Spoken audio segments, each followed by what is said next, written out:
제가 먼저 읽겠습니다. 먼저 내가 예수 그리스도로 말미암아 너희 모든 사람에 관하여 내 하나님께 감사함은 너희 믿음이 온 세상에 전파됨이로다. 내가 그의 아들의 복음 안에서 내 심정으로 섬기는 하나님이 나의 증인이 되시니와 항상 내 기도에 쉬지 않고 너희를 말하노라.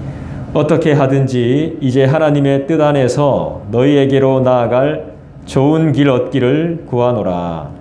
내가 너희 보기를 간절히 원하는 것은 어떤 신령한 은사를 너희에게 나누어 주어 너희를 견고하게 하려 하느니 이는 곧 내가 너희 가운데서 너희와 나의 믿음으로 말미암아 피차 안위함을 얻으려 함이라. 형제들아, 내가 여러 번 너희에게 가고자 한 것은 너희가 이루기를 원하지 아니하노니 이는 너희 중에서도 다른 이방인 중에서와 같이 열매를 맺게 하려 함이로되 지금까지 길이 막혔도다. 헬라인이나 야만인이나 지혜 있는 자나 어리석은 자에게 다 내가 빚진 자라. 그러므로 나는 할 수 있는 대로 로마에 있는 너희에게도 복음 전하기를 원하노라. 아멘. 오늘 말씀의 제목은 복음입니다. 여러분은 복음이 무엇이라고 생각하십니까? 사람마다 이제 복음에 대한 정의를 다 다르게 내릴 수 있을 텐데요. 사람이 처한 상황에 따라 이것이 복음이 되기도 하고 복음이 되지 않기도 합니다. 오늘 예배를 드리고 있는 우리 모두에게는 나에게 필요한 하나님의 말씀이 증거된 것이 복음, 한마디로 말해서 좋은 소식이겠지만 배가 고파서 힘들어하는 사람에게는 이 말씀이 복음이 되지 않을 수 있습니다. 진짜 배가 고픈 사람에게는 먹을 것이 복음이 되겠죠. 돈이 너무너무 필요한 사람에게는 한 푼의 돈이 바로 복음이 될 것입니다. 하지만 믿는 우리에게는 진정한 복음이 무엇일까요? 사실 이 로마서는요, 믿지 않는 사람들에게 보내는 편지가 아닙니다. 믿는 사람들이 믿는 사람답게 살 수 있도록 도와주기 위해서 사도 바울이 쓴 기록물이죠. 그러니까 우리 같이 믿음을 가진 사람에게 꼭 필요한 말씀이 오늘 이 말씀이고 바로 복음인 것입니다. 오늘은 복음의 중요성에 대해서 다시 한번 알아보고자 합니다. 8절 말씀을 다시 한번 읽어보겠습니다. 시작. 먼저 내가 예수 그리스도로 말미암아 너희 모든 사람에 관하여 내 하나님께 감사함은 너희 믿음이 온 세상에 전파됨이로다. 8절을 통해서 우리는 무엇을 깨달을 수 있어야 할까요? 우리 스스로가 바로 무엇을 깨달을 수 있는지, 이 8절 말씀은 도대체 하나님께서 나에게 무엇을 말씀하시는지 알 수 있어야 됩니다. 바로 감사인 것이죠. 우리는 언제 감사를 하게 되죠? 만족과 기쁨이 있어야 감사를 할 수 있죠. 여러분은 여러분의 삶을 만족하십니까? 기쁨이 충만하십니까? 지금 이 글을 쓰고 있는 사도 바울은 무엇으로 인해서 만족하고 또 기뻐하며 감사하고 있을까요? 바로 믿음인 것입니다. 누구의 믿음일까요? 바로 내가 아닌 다른 사람의 믿음. 그 믿음이 성장하고 그 믿음이 퍼져가고 있는 소식으로 인해서 감사하고 있는 것이죠. 이 믿음의 내용이 무엇이죠? 바로 우리 주 예수 그리스도와 하나님 아버지에 관한 지식을 말하는 것이죠. 예를 들면 내 자녀가 믿음이 좋다, 신앙이 훌륭하다, 이런 이야기를 듣는다면 부모는 어떻겠습니까? 기쁘죠. 얼마나 기쁩니까? 그리고 얼마나 감사합니까? 그죠? 우리 교회가 다른 것은 몰라도 믿음 하나는 끝내준다라는 소문이 난다면 얼마나 기쁘겠습니까? 이 믿음의 소문을 통해서 교회가 성장하고 부흥하고 복음이 전파되어지면 얼마나 좋을까요? 그런데 요즘은 교회의 소문이 평가가 너무 좋지 않아요. 교회 안에 보면 안 좋은 일들이 다 있습니다. 사랑도 사라지고 섬김도 사라지고 나눔도 많이 사라지고 지역을 위한 봉사도 많이 감소하고 있죠. 교인이 실제로 많아졌다고 하지만 실제로 조사를 해보면 새로운 성도들이 찾아와서 교회가 성장한 게 아니라 다른 교회에서 옮겨오는 그런 현상이 많아지고 있는 것이죠. 결국에는 기독교는 정체되어 가고 있는 거예요. 교회는 이제 세상의 빛과 소금의 역할을 사실상 감당하지 못해요.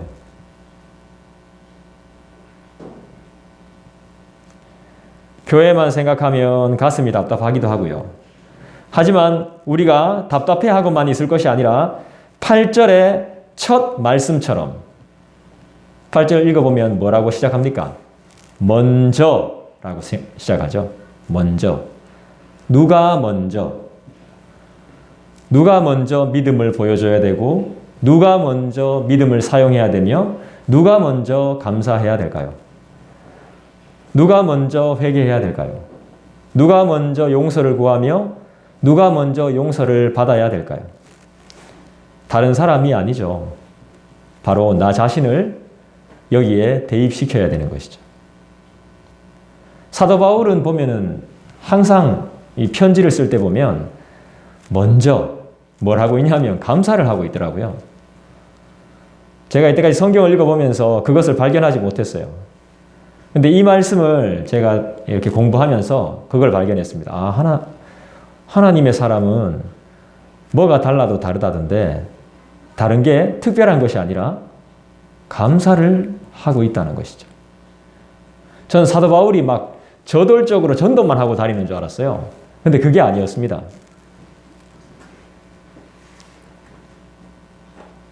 사도 바울은 제일 먼저 우리에게 믿음을 주시고 자기에게 사명을 맡겨주신 하나님께 감사를 먼저 하더라고요. 제일 먼저. 먼저는 항상 서두에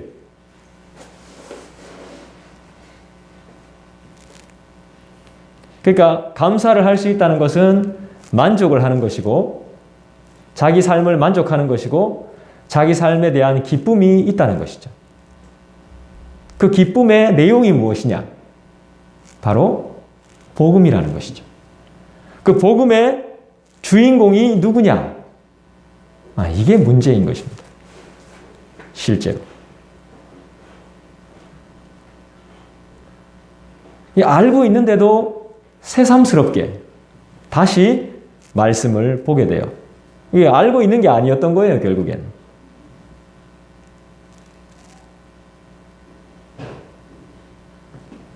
우리가 제일 먼저 해야 할 일은 감사하고 그 다음에 이 감사함을 통해서 우리에게 믿음을 주신 것을 기억하고 이 믿음을 세상에 전파하는 사명이 있음을 우리 모두가 기억해야 되는 것이죠.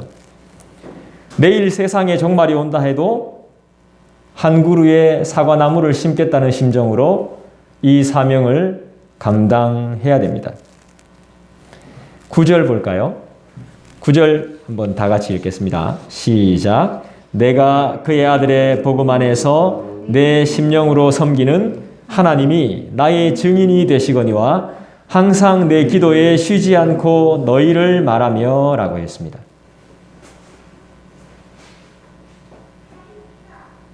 우리의 증인은 누굴까요? 나는 누구의 증인이 되어야 될까요? 이 좋은 말을 여호와의 증인이란 이단에 뺏겨서 이 말도 제대로 하지 못합니다. 새하늘과 새 땅이란 말, 이 좋은 말도 신천지라는, 원래 성경에 신천신지라는 말이 나오잖아요. 이 말도 이단에게 뺏겨서 우리가 자유롭게 하지도 못합니다. 또 하나님을 찬양하는 것을 찬송이라고 하죠. 근데 다윗은 노래, 이렇게 노래라고 표현했습니다. 이 노래라는 말도 우리가 세상에 뺏겨서 교회 안에서 잘 사용하지 못해요. 찬송이라고 찬양이라고 거룩한 척 붙여야 됩니다.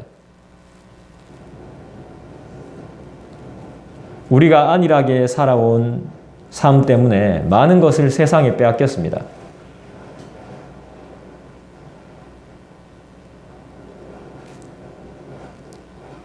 내 마음으로 섬겨야 할 분도 우리 하나님이시죠.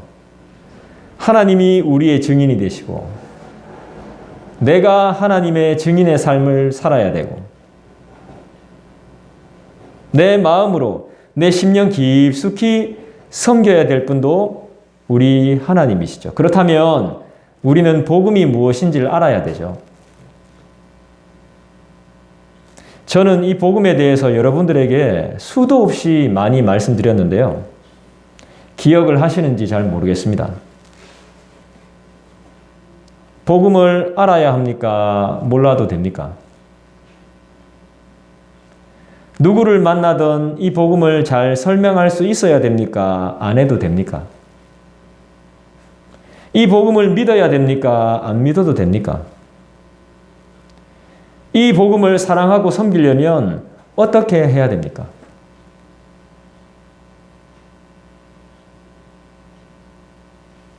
복음을 아는 것도 중요하고 복음을 믿는 것도 중요하고 복음을 잘 설명하는 것도 중요하고 복음을 잘 가르치는 것도 중요한데요.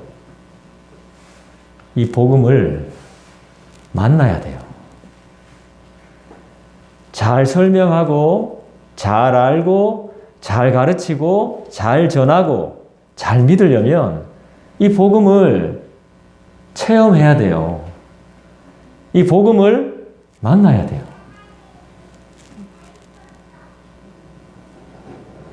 우리가 수도 없이 이 복음을 듣지만 수도 없이 제가 이 복음을 이야기했지만 구원을 주시는 하나님의 능력이라고 수도 없이 말했죠. 그렇지만 복음을 만난 적이 없는 거예요. 복음을 안 만나고 복음을 잘 가르치면 뭐 하겠습니까?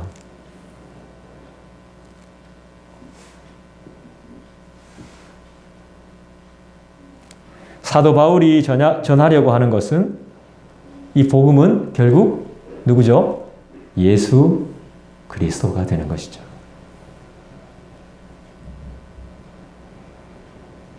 예수님을 만났더니 삶이 어떻게 달라졌죠?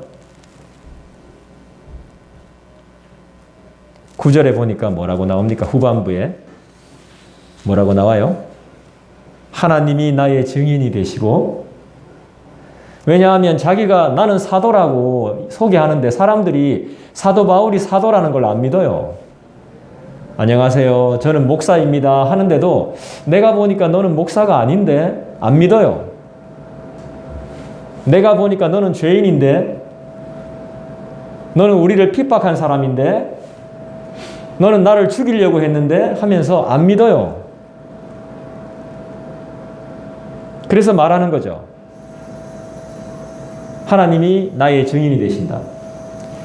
복음을 만나고 나서 사도 바울이 하는 고백이 9절이에요.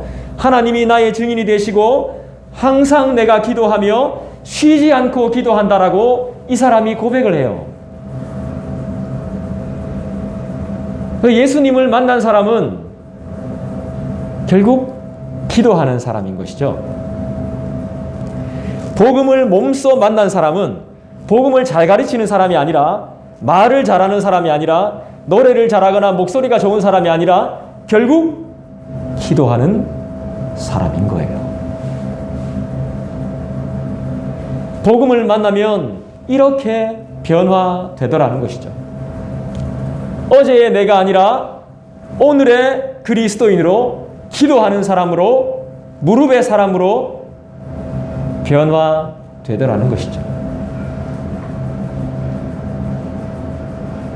그렇게 하면서 달라져요.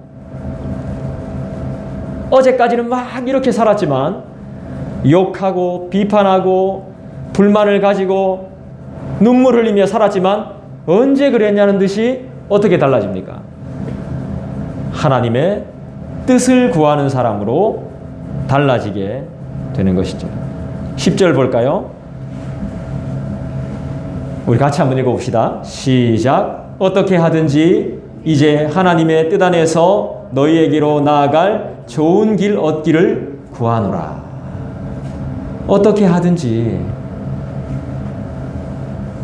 어떻게 되든지, 어떻게 해서든지 내가 하는 것이 아니라 이제 하나님의 뜻 안에서 좋은 길 얻기를 또 기도하고 있습니다. 그러니까 주님을 만나면, 복음을 제대로 만나면요, 하나님의 뜻을 제일 먼저 생각합니다. 두 번째가 없습니다. 먼저라고 하는 것은 원어상으로 첫 번째라는 뜻이 있답니다. 첫 번째. 성경 원어적으로. 저도 성경의 원어를 잘 몰라서 한번 찾아봤는데 첫째로라는 뜻이 있답니다. 자, 편지를 보내거나 글을 쓸 때 첫째로라고, 첫째 이렇게 시작했으면은 둘째, 셋째가 나와야 되잖아요. 근데 그게 없습니다. 사도 바울의 편지에는. 그러니까 모든 게 다 첫 번째입니다. 먼저 해야 될 것. 우리가 감사하고 복음을 만나고 하나님의 뜻을 구하고, 그 하나님의 뜻이 바로 결국에는 좋은 길로 나아가는 유일한 길이라는 것을 이 사람이 알고 있는 것입니다.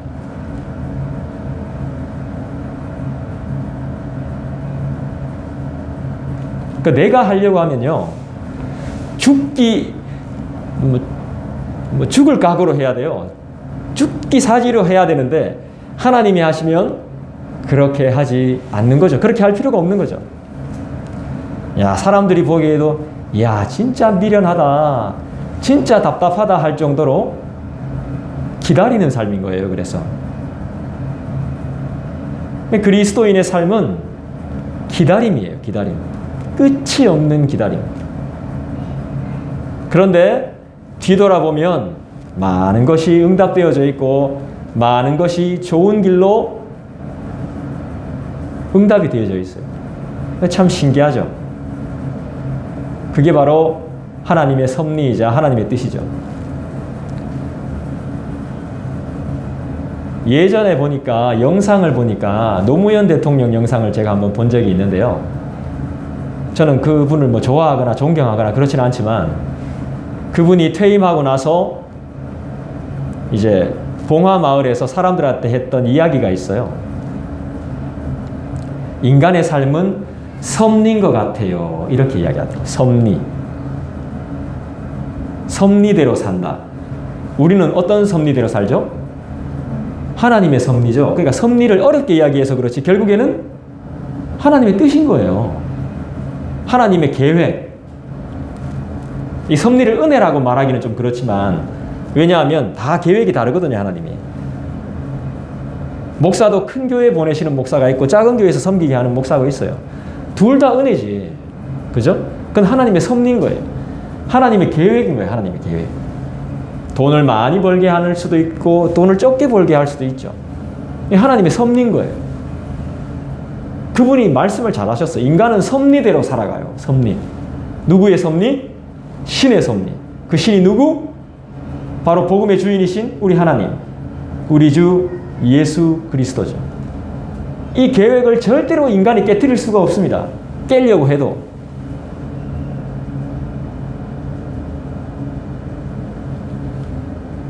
기도하는 사람은 하나님의 뜻대로 움직이게 돼 있죠. 실수를 해도 하나님의 뜻대로 다시 돌아갑니다. 늘 하나님의 뜻을 구합니다. 왜요? 그분의 인도하심이 가장 좋은 길이기 때문이죠. 혹시 연기 많이 나나요?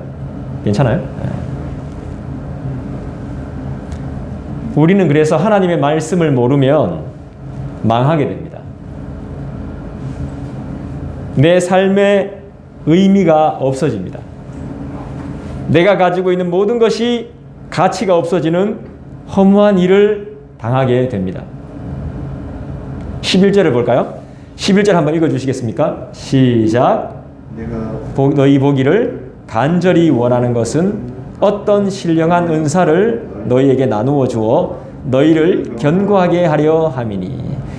제가 11절을 봤을 때 이런 마음이 들었어요. 사도 바울이 뭐 하나님인가? 왜 신령한 은사를 나누어 준다는 거지? 자기도 사람인데, 우리와 똑같은 사람인데 무슨 신령한 은사를 나누어 준다는 것일까? 11절을 대하는 순간 성경이 보기 싫어졌던 적이 있습니다, 예전에. 그런데 이걸 그렇게만 볼 게 아니라 사도 바울의 복음에 대한 열정으로 바라볼 수 있어야 됩니다. 구령의 열정, 구원의 열정. 이 사도 바울의 열심을 한번 보십시오. 이 열심이 어디서부터 나왔겠습니까? 그의 간절한 마음, 이 모든 것이 어디서부터 나온 걸까요? 은사를 나누어 준다. 내가 받은 은혜를 나누어 준다. 이 신령한 은사라는 것은 결국 예수 그리스도를 말하는 것입니다. 그럼 예수 그리스도는 아까 뭐라 그랬죠? 두 글자로 복음. 내가 믿고 내가 보고 내가 만난 이 복음을 너희에게 나누어 준다는 것입니다. 믿음이 있다고 말하는 성도라고 말하는 너희들에게 다시 한번 정말 여러분들이 예수를 진짜 믿고 있는지 내가 다시 한번 가르쳐 주고 싶다는 것입니다. 예수님이 어떤 분이신지, 하나님이 어떤 분이신지.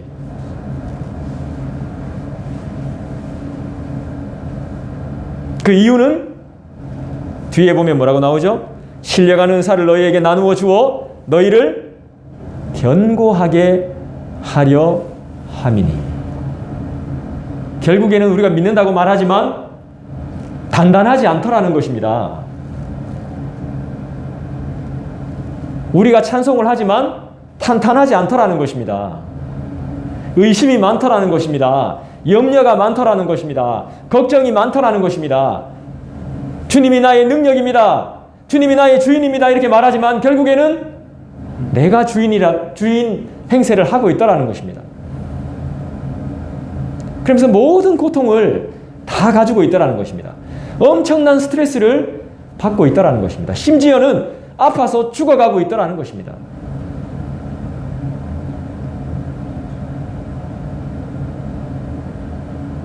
견고하지 않더라는 것입니다.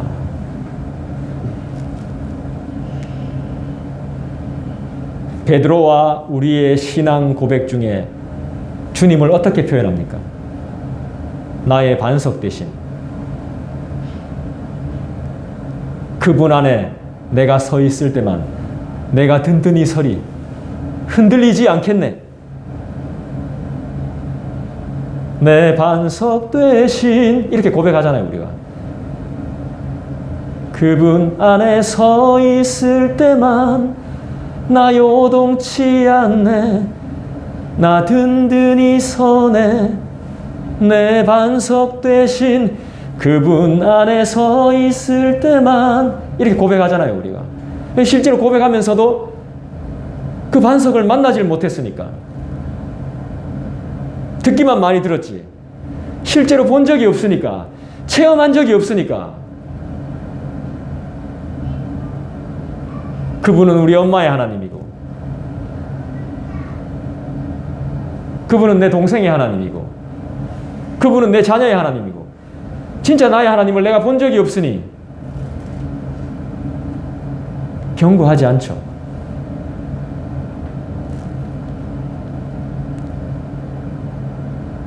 신령한 은사는 그래서 믿음이 되는 것이고 복음이 되는 것이죠. 이것의 주인이신 예수님을 통해 나온 것들. 은사는 하나님을 사모하는 자에게 하나님이 주시는 것입니다. 사모하지 않으면 주지 않습니다.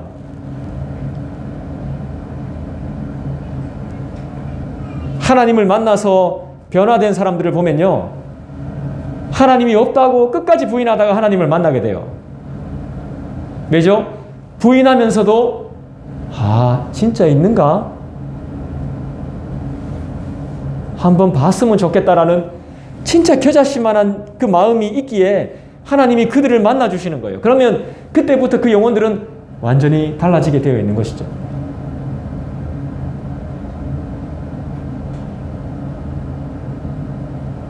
은사라는 것은 정말 신기하고 특별한 것 같아요.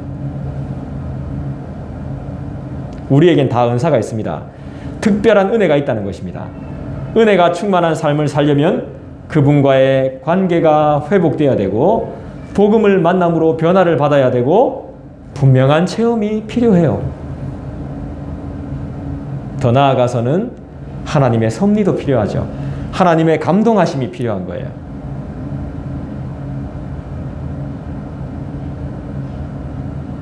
하나님이 주셔야, 허락하셔야 모든 것이 가능하죠. 우리는 사도 바울과 같이 좋은 길 얻기를 늘 구해야 됩니다. 다시 한번 말씀드리지만 복음을 날마다 경험해야 삶과 육신과 정신이 견고함을 얻습니다. 내 자신이 어떤 존재인지 분명히 알게 됩니다. 그분은 나의 견고한 반석이 되십니다. 왜냐하면 우리의 질병을 약으로 치료할 수가 없습니다. 한계가 있습니다. 왜냐하면 우리는 영혼이라는 것을 가지고 있기 때문입니다. 육신으로만 사는 존재가 아니라 영으로 또 영적인 부분도 가지고 있기 때문에 이 영적인 부분은 사실 약으로 치료하기가 어렵습니다. 진짜 사람을 잘 고치는 의사들은 그걸 압니다. 인류 과학자들은 그걸 알아요. 과학은 성질을 알고 분석을 할 수 있지만 이것이 어디서 왔고 어디로 가고 어떻게 사라지는지를 과학은 몰라요. 출발을 몰라요. 끝을 몰라요. 기원을 모릅니다. 과학은. 분석은 할 수 있을지 몰라도 조사는 할 수 있을지 몰라도 죄는 밝혀낼 수 있을지 몰라도 어디서 이것이 와서 어디로 가는지를 몰라요. 그러니까 영혼의 세계를 모른다는 거예요. 과학이 말했어요. 자기들이. 과학자들이 말했습니다.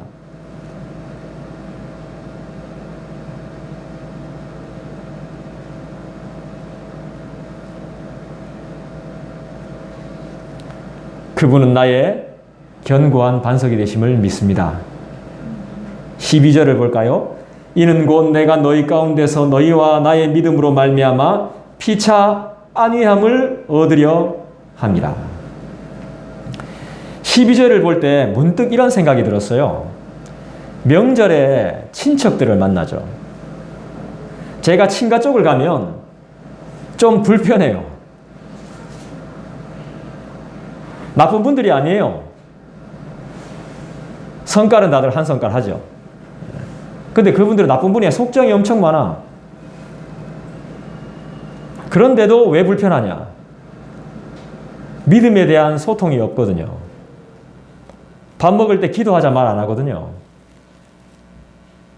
제가 한번 기도해도 되겠습니까? 하면 하라고는 하는데 눈빛부터가 안 좋아요. 특히나 더 안 좋은 분이 딱 두 사람 정도 있어요. 불편해요. 그 눈빛을 보면. 그런 걸 안 봐야 되는데 불편해요.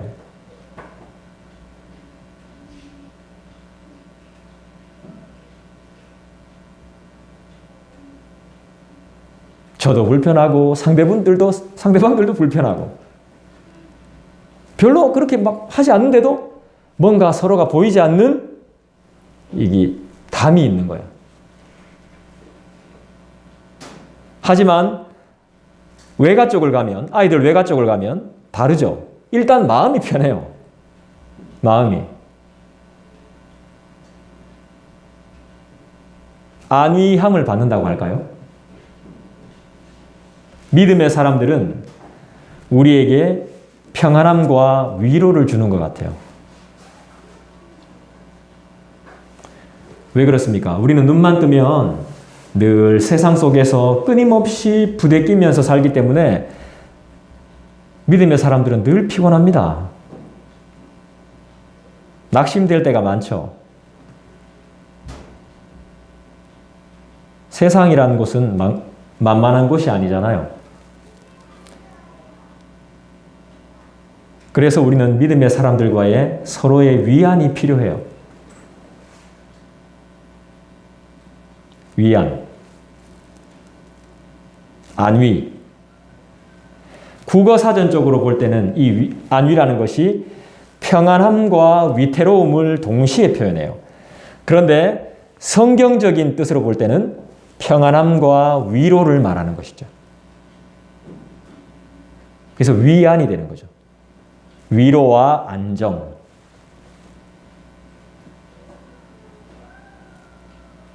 우리에겐 위로와 안정이 필요합니다.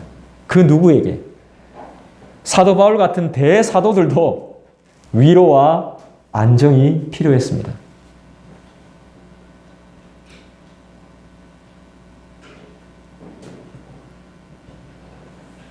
13절을 볼까요?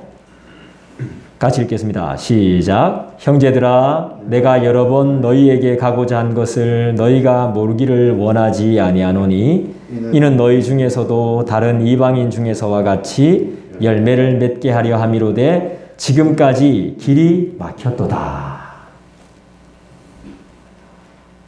참 어렵습니다. 사도 바울의 이야기는 해석하기가 솔직히 말해서 쉽지 않습니다. 이럴 때 제가 이 성경을 이렇게 대하면 역시 나는 이게 딸려, 실력이 안 돼, 딸려 이런 생각을 누누이 합니다. 이 도대체 무슨 말일까? 형제들아, 내가 여러 번 너희에게 가고자 한 것을 가면 되지. 너희가 모르기를 원하지 아니하노니. 당연히 모르지. 저도 그렇거든요. 누군가가 내가 했던 것을 모르지 않기를 원하거든요. 근데 몰라요. 말을 안 하기 때문에. 말을 안 하면 모르죠. 이는 너희 중에서도 다른 이방인 중에서와 같이 열매를 맺게 하려 함이로되 지금까지 길이 막혔도다. 사실 이 성경의 배경을 잘 모르면 지금 사도 바울이 이 로마서를 어디서 쓰고 있습니까? 고린도에서 쓰고 있잖아요. 왜 고린도에까지 와서 이 글을 쓰고 있는 거죠? 한 번도 만난 적이 없는 로마 사람들한테. 자기가 세운 교회도 아니고. 배경을 모르니까 이게 이해하기가 굉장히 힘든 겁니다. 내가 사도 바울도 아니고, 내가 이 시대에 살았던 사람도 아니고, 2000년 전의 글인데,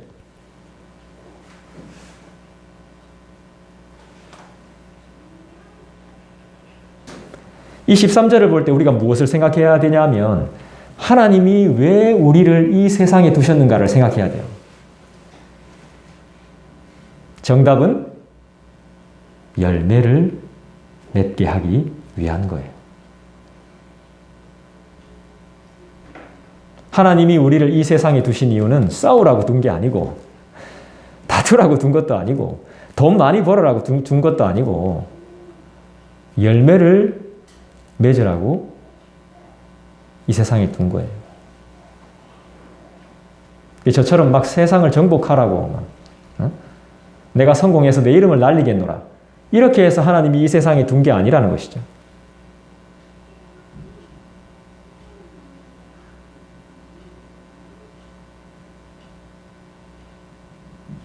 믿음이 없는 이방인들에게 우리를 세상 속에, 그 혼란한 세상 속에, 그 힘든 세상 속에 두신 이유가 뭐겠습니까? 여러분들이 이 사실을 모르기를 원하지 않는다는 것입니다. 어떤 열매일까요? 우리가 맺어야 되는 열매는 어떤 열매일까요? 하나님은 분명히 말했죠. 열매로 안다 그랬죠. 이 사람을 어떻게 평가하느냐 하면 열매로 안다 그랬습니다. 열매를 제대로 못 맺으면 이 사람은 하나님의 사람이 아닌 것이죠.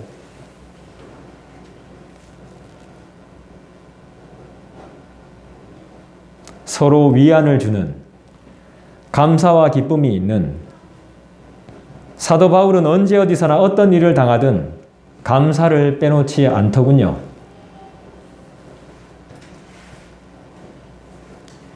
그래서 우리도 평안을 전하며 위로하며 복음을 전하는 삶을 감사함으로 감당해서 이제부터라도 열매 맺는 삶이 되어지기를 간절히 축원드립니다. 14절 보겠습니다. 함께 읽을까요? 헬라인이나 야만인이나 지혜 있는 자나 어리석은 자에게 다 내가 빚진 자라. 이 당시에는 헬라 말 하면 현대의 그리스어입니다. 그리스의 수도는 아테네죠. 올림픽의 문명이 어디서 시작됐죠? 이 아테네 문명은 상당히 유명합니다. 헬라 문화. 헬라 문화는 최고의 문화였습니다. 그러니까 헬라어를 쓸 수 있느냐 없느냐에 따라서 유식하냐 무식하냐로 분류됩니다. 저도 이제 헬라어를 배우는데 헬라어를 하지 못하면 사실 신약 성경을 볼 수가 없죠. 근데 고대 썼던 헬라어랑 지금 현대 쓰는 그리스어는 좀 다릅니다. 우리도 왜 나란 말싸미 잘 모르잖아요. 훈민정음 잘 모르잖아요. 그런 것처럼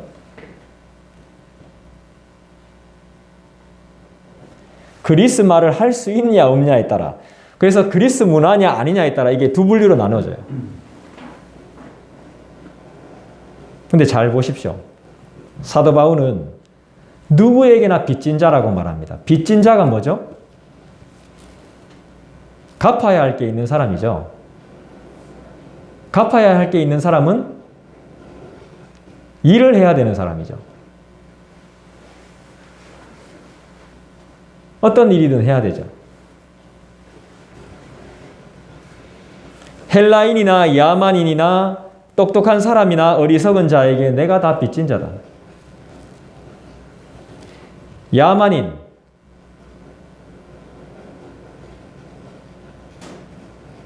지식자가 아닌 야만적인 사람들은 죄를 짓는 사람이 많죠. 살인도 하고 막 그러죠. 도둑질도 하고. 이런 사람한테까지 빚진 자의 심령으로 살고 있는 사람이 바로 사도 바울이었습니다.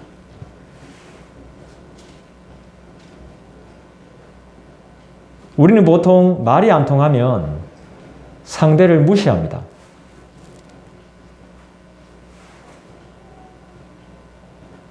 그런데 사도 바울은 무시하지 않네요.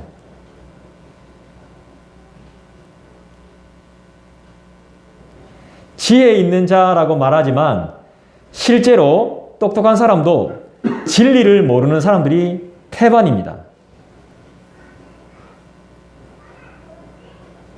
저도 모르는 게 너무 많고요. 아무리 박사 교수라도 중생이 뭔지, 영원이 뭔지, 영생이 뭔지, 복음이 뭔지 모르는 사람이 태반입니다. 그 사람들에게 전해야 될 빛이 있다는 것이죠. 아무리 유명한 헬라 문화권에 산다 하더라도, 헬라어를 유창하게 구사한다 할지라도 복음을 모르면 그 사람에게 나는 빚진 자가 되는 것이죠. 제가 이 말씀을 보면서 사도 바울이 한 또 다른 말을 기억하게 됐습니다. 아, 나에게 약한 부분이 복종을 하지 못하는 부분이구나.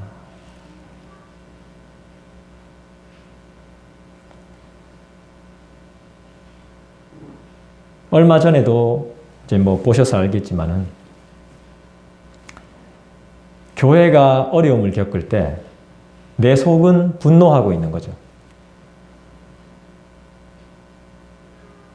내가 교회로 인해서 핍박을 받을 때 겉은 미안합니다라고 말하지만 속은 분노하고 있는 것이죠.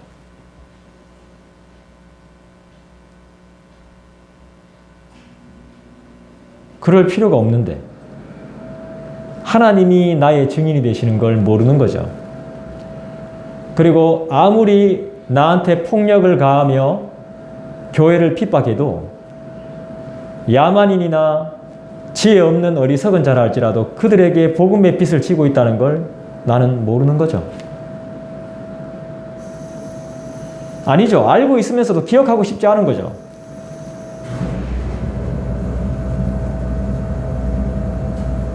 별개라고 생각하는 거죠. 별개.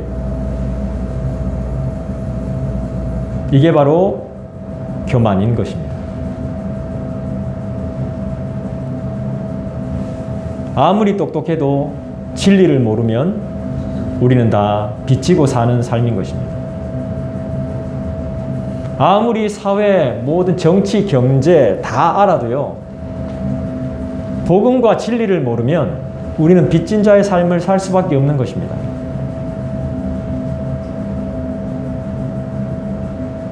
빚쟁이는 그 채무자라고 합니다. 뭐라 그러면 채무자가 빚쟁이죠. 갚아야 되는 사람한테 어떻게든 돈을 줘야 되기 때문에 독촉을 당할 수밖에 없는 거예요.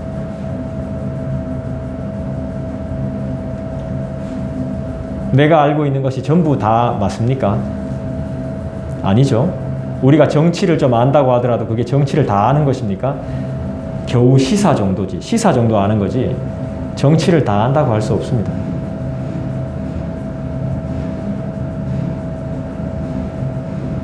유튜브 좀 보고 와서 공부하고 와서 저한테 막 이야기하던데 그것도 다 아닙니다. 지식이.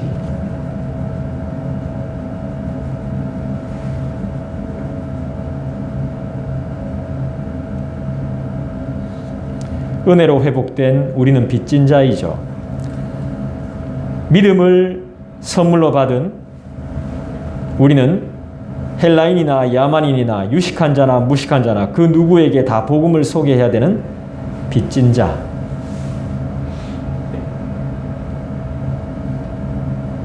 사명이 있는 사람은 빚진 자입니다. 이 세상이 아무리 좋아지고 발전했다고 해도 천국을 모르고 죄를 모르고 은혜와 평안을 모르고 복음이신 우리 주님을 모르는 사람 얼마나 많겠습니까? 어디에서 와서 어디로 가는지 우리가 알려줘야 될 의무가 있지 않겠습니까? 어떻게 해야 될지 몰라 헤매는 사람 도와줘야 되는 거 아니겠습니까? 여러분의 소망은 무엇입니까? 여러분이 응답받아야 되는 간절한 기도의 제목은 무엇입니까? 여러분이 정말 이루고 싶은 꿈은 무엇이고 여러분의 간절한 소원은 무엇입니까? 15절 보겠습니다. 같이 읽겠습니다. 그러므로 나는 할 수 있는 대로 로마에 있는 너희에게도 복음 전하기를 원하노라.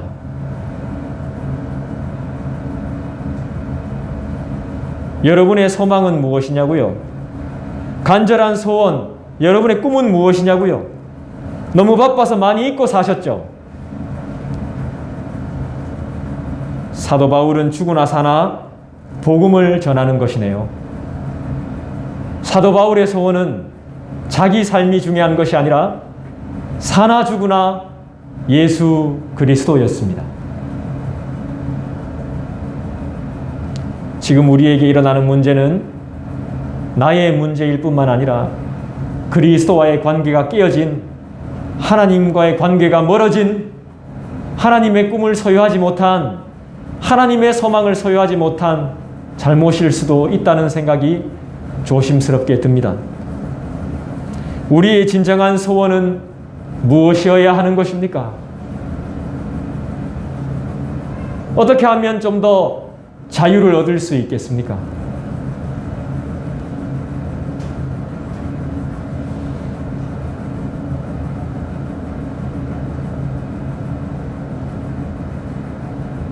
저는 개인적으로 이렇게 되었으면 좋겠습니다. 16절 보겠습니다. 내가 복음을 부끄러워하지 아니하노니 이 복음은 모든 믿는 자에게 구원을 주시는 하나님의 능력이 됩니다. 저는 복음을, 그리스도를 부끄러워하지 않는 것입니다. 이게 저의 소원입니다.